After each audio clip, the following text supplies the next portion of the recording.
Bahkan kemarin ada yang komen di Instagram saya kalau trading pakai news itu benar-benar annoying banget dan bahkan katanya nggak ada pengaruhnya sama sekali.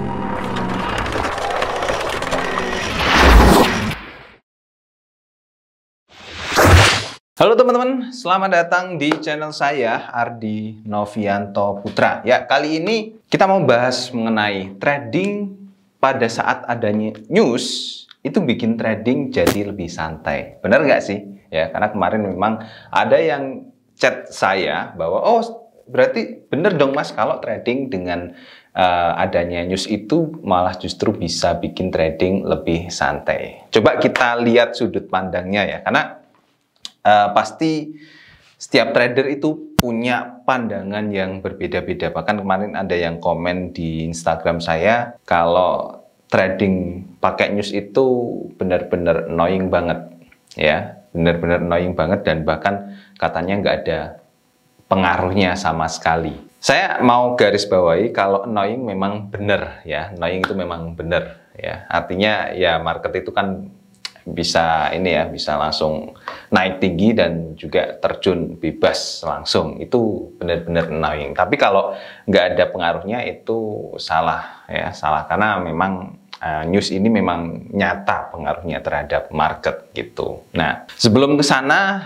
buat teman-teman yang pengen belajar trading, teman-teman bisa bergabung di gainhunter.com/free. Linknya sudah saya letakkan di kolom video di bawah ini, ya. Nanti akan langsung kita edukasi dan kita konsultasi gratis di situ. Dan juga buat teman-teman yang pengen bergabung untuk dapat sinyal juga ada, ya. Cuman saran saya sih teman-teman ambil edukasinya saja, karena kalau ambil sinyal ya ini malah bikin teman-teman nggak bisa jadi trader yang mandiri, ya. Teman-teman itu trading tergantung dari situasi dan kondisi teman-teman sendiri, ya. Kalau teman-teman memang pengen trading, ya trading, ya, dan nemu momen yang tepat baru teman-teman trading. Jangan trading berdasarkan sinyal, ya, karena kadang-kadang informasi itu disampaikan ada delay-nya juga, ya. Kalau teman-teman telat ya nggak dapat momen gitu. Nah, oke, jadi pertama kita bahas dari berita itu sendiri. Jadi ada apa saja sih sebenarnya di berita forex itu? Sebenarnya ada banyak, ya. Teman-teman bisa lihat di kalender ekonomi XM, ya, atau kalender ekonomi di Forex Factory. Cuman saya pakai XM itu karena memang dia fitur dari kalender ekonomi yang ditawarkan oleh si XM ini sangat lengkap sekali untuk analisa, ya. Nah, tapi tetap saya masih pakai Forex Factory juga karena tampilannya memang lebih simple dan juga lebih minim gitu, ya. Nah, sekarang ada 7 berita yang perlu teman-teman perhatikan. Yang pertama itu ada suku bunga. Suku bunga ini akhir-akhir ini jadi pembahasan yang cukup panas. Kenapa? Karena kalau kita lihat ekonomi pada masa pandemi itu memang kita terjadi pergolakan ekonomi yang sangat besar sekali, ya, pada saat masa pandemi. Kemudian pasca pandemi pun juga sama, mengakibatkan inflasi itu tinggi. Nah, ketika inflasi tinggi maka Bank sentral itu akan menaikkan suku bunga untuk menurunkan inflasi ini, ya. Makanya berita suku bunga itu sangat penting. Teman-teman cari berita-berita mengenai suku bunga di kalender ekonomi, ya. Kalau nggak bisa misalnya di teman-teman nggak ngerti, ya, menemukan berita inflasi itu di mana, teman-teman bisa di filter di kalender ekonomi. Misalnya ini saya akses dulu di Forex Factory, ya. Saya harus pakai VPN nih untuk mengaksesnya, ya, karena agak repot juga, ya, kalau kita pengen akses di Forex Factory tapi diblokir, ya, sama pemerintah. Oke, kita akses ke sini. Ini sudah pakai VPN. Nah, kemudian kita aktifkan filter di sini. Nah, teman-teman bisa pilih nih di sini, ya, di event type ini, ya, ada growth, inflasi. Nah, tinggal klik saja yang bagian inflasi, nanti akan keluar data-data inflasi. Terus ada employee, central bank, bond, housing, dan lain-lain sebagainya. Itu semuanya ada di sini, ya. Kembali lagi ke tadi, data penting apa saja. Nah, kemudian selanjutnya, data penting selanjutnya itu adalah PDB atau GDP ya, produk domestik bruto atau gross domestic product ya untuk bahasa Inggrisnya. Ini yang menggambarkan pertumbuhan dari suatu negara. GDP naik, otomatis nilai dari mata uang tersebut itu naik. Ini efeknya ya. Oh ya, nah tadi efek dari suku bunga itu ketika suku bunga naik, otomatis ke mata uang itu akan bagus ya. Efeknya akan naik juga untuk ke mata uang itu. Jadi kalau suku bunga turun berarti mata uangnya juga akan turun seperti itu. Nah untuk GDP teman-teman bisa ini ya pakai pertumbuhan ya, growth ya berarti ya. Ini teman-teman bisa di checklist saja yang ini ya, yang lain di enggak non checklist ya, yang lain nggak usah di checklist itu. Lanjut kemudian untuk indeks harga konsumen. Nah indeks harga konsumen ini teman-teman bisa cari juga datanya, tinggal nanti disaring saja ya, customer survei kemudian ya ini ya customer survei ini ya berarti untuk indeks konsumen ini. Nah, karena nanti kan bahasanya kan beda-beda. Ada PPI, untuk inflasi ya, ada PPI dan CPI dan lain-lain. Tentunya akan berbeda untuk datanya. Lalu selanjutnya ada penjualan retail. Nah, ini juga berita penting ya, yang perlu teman-teman perhatikan. Nah, kemudian yang lainnya ada ketenaga kerjaan. Ini contohnya adalah NFP ya, yang kita nantikan setiap hari Jumat di minggu pertama dari awal bulan ya. Kemudian produksi industri dan juga manufaktur dan data neraca perdagangan. Jadi berita-berita, 7 berita ini yang paling penting. Kalau teman-teman nggak tahu, teman-teman bisa intinya teman-teman hafalkan saja dari atau ketika trading ya, perhatikan dari impact-nya ini. Perhatikan dari impact-nya, mata uangnya ya, dan juga jamnya. Ini yang paling penting ya.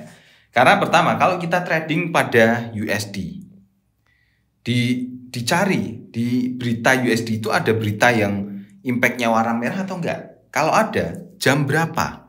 Ya, oh ternyata jam 8 ya, jam 8.30. Oh berarti jam 8.30 sebelum itu nanti malam saya akan standby. Sebelum itu nanti malam saya akan standby dan nanti akan saya tunggu beritanya pada saat berita itu muncul. Nah, untuk melakukan analisa, teman-teman bisa lakukan analisa pada kalender ekonomi di XM ya, karena di sini teman-teman bisa dapat data seperti data pergerakan market sebelumnya seperti apa ya. Saya mau login di sini aja. Nah, setelah login berarti kita masuk ke kalender ekonomi. Kemudian kita masuk ke riset dan edukasi, lalu ke kalender ekonomi ya. Oke, ini sudah masuk. Nah, oke, ini sudah muncul. Misalnya nih, ini kita lihat untuk data penjualan retail ya untuk malam hari ini.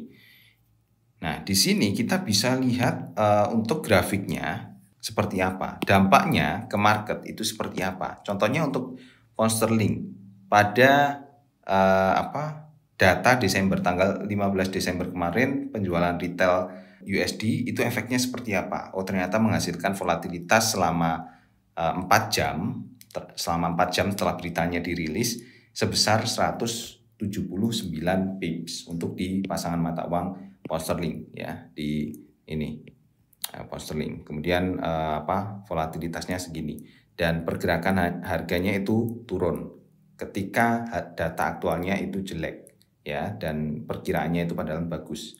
Ini turun karena terjadi penguatan untuk USD seperti itu. Jadi teman-teman perhatikan dari dampaknya terhadap pergerakan harga itu seperti apa. Caranya yang menggunakan kalender ekonomi dari XM Indonesia. Ini sebenarnya bukan karena saya mau promosi XM saja ya, tapi karena memang tools yang ataupun kalender ekonomi yang menyediakan data seperti ini itu baru saya temukan di XM. Nah, ini teman-teman bisa lihat volatilitasnya berapa ya di sini untuk pergerakannya minus ya. Minus itu turun 111 pip pada data Desember. Kemudian untuk data November itu minus 16 pip. Ini efeknya kecil banget ya. Rentannya itu kecil juga ya, 75 pips untuk volatilitasnya. Terus ini untuk pergerakan di bulan Oktober 127 pip untuk volatilitasnya. Jadi lebih enak ya kalau menggunakan data ini. Nah, kesimpulannya teman-teman nggak perlu memperhatikan ataupun harus tahu mengenai efek dari berita itu seperti apa, datanya seperti apa, dan kita harus memperhatikan antara forecast dan juga previous ataupun dengan data aktual dan lain-lain sebagainya. Teman-teman nggak perlu serumit itu. Yang perlu teman-teman ketahui adalah teman-teman trading di apa dan ada hubungannya nggak dengan berita hari ini. Misalnya teman-teman trading di Euro USD berarti kan ada USD-nya ya. Hari ini ada berita USD nggak yang warnanya itu merah ya, yang impact-nya itu tinggi. Oh ada. Jam berapa? Nah, tinggal teman-teman standby pada jam itu saja. Jadi dengan cara seperti ini teman-teman bisa trading dengan santai, karena kalau nggak ada berita, teman-teman nggak perlu trading, dan kalau ada berita, teman-teman tinggal standby pada jam tersebut. Jadi hanya trading pada saat ada berita-berita yang impact-nya tinggi saja, teman-teman bisa trading. Nah, dengan seperti ini teman-teman bisa ngatur jadwal antara trading dengan aktivitas yang lainnya, seperti itu. Nah, semoga bermanfaat ya untuk video kali ini. Terima kasih sudah menonton, dan jangan lupa buat teman-teman yang pengen bergabung untuk belajar trading, teman-teman bisa bergabung di gainhunter.com/free, linknya ada di kolom deskripsi video di bawah ini ya. Sampai ketemu di video selanjutnya, bye-bye.